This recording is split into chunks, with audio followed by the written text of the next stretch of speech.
Right now, Pittsburgh's best sports show is about to begin. Call us or tweet us.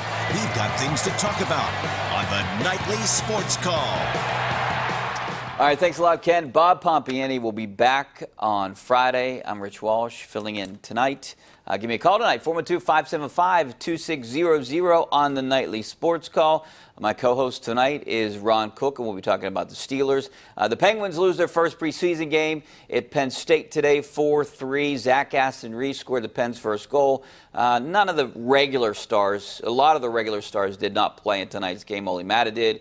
He scored. Carl Hagelin played. Brian Rust played. A few others. But Zach Aston-Reese, he's opening some eyes, Ron. I guess this is the time to open some eyes. I mean, I guess they're hopeful that he can be a top 6 forward at some point, but we still have a long way to go. Wake me when the regular season starts. Wake me in January. Yeah, I mean, after football, basically. No, the Penguins are going to be loaded again. They should be great. No reason to think they can compete for a third cup in a row, but no guarantees, obviously. I think Jim Rutherford said it the other day. A lot of teams are capable of winning it, but the Penguins are one of them. So I don't get too excited about these early exhibition games. When Sid starts playing, Malkin starts playing, Letang, I'll start to pay a little more attention. All right, speaking of winning, the Steelers are looking to go 3-0 for the first time since 2010. That's the year that they went to the Super Bowl. They have a good chance.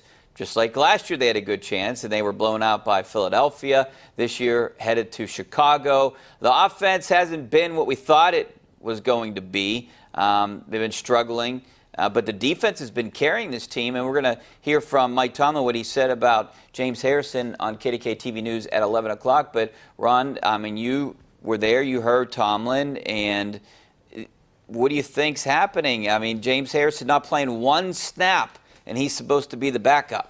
Well, I mean, I think they like what Chicolo's done. I mean, he's been outstanding, 2 sacks in the opener, and Tomlin said they were going to play the hot hand and stuck with him.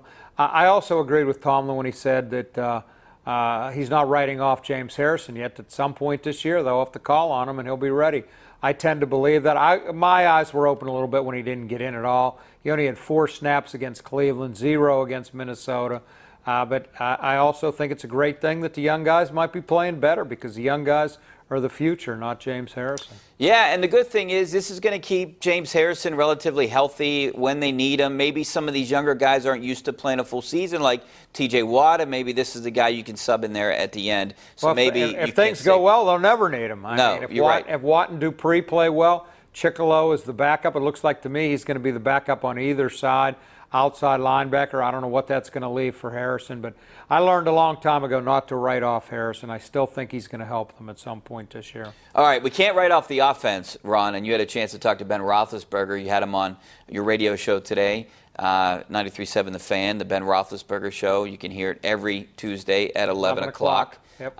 So what did Ben have to say about the offense and the struggles? I know he keeps saying a win is a win, but they have to find the rhythm at some point. This is an offense that expects to score 30, 35 points a game.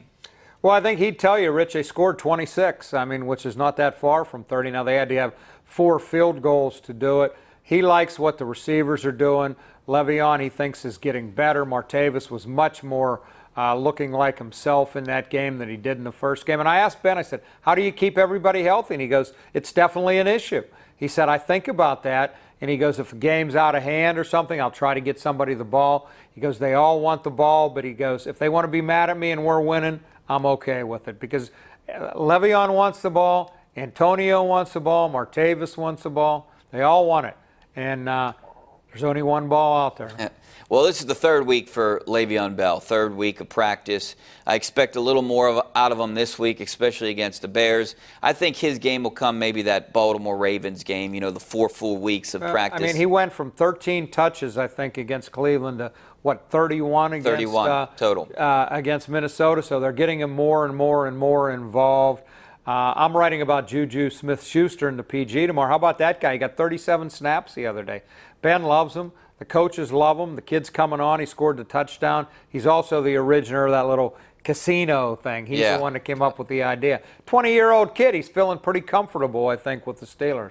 He's getting more playing time than Eli Rogers. Does that say anything? He had one more play than Rogers. First game he didn't. This game he had 38 snaps. Rogers had 37. They like what the kid can do.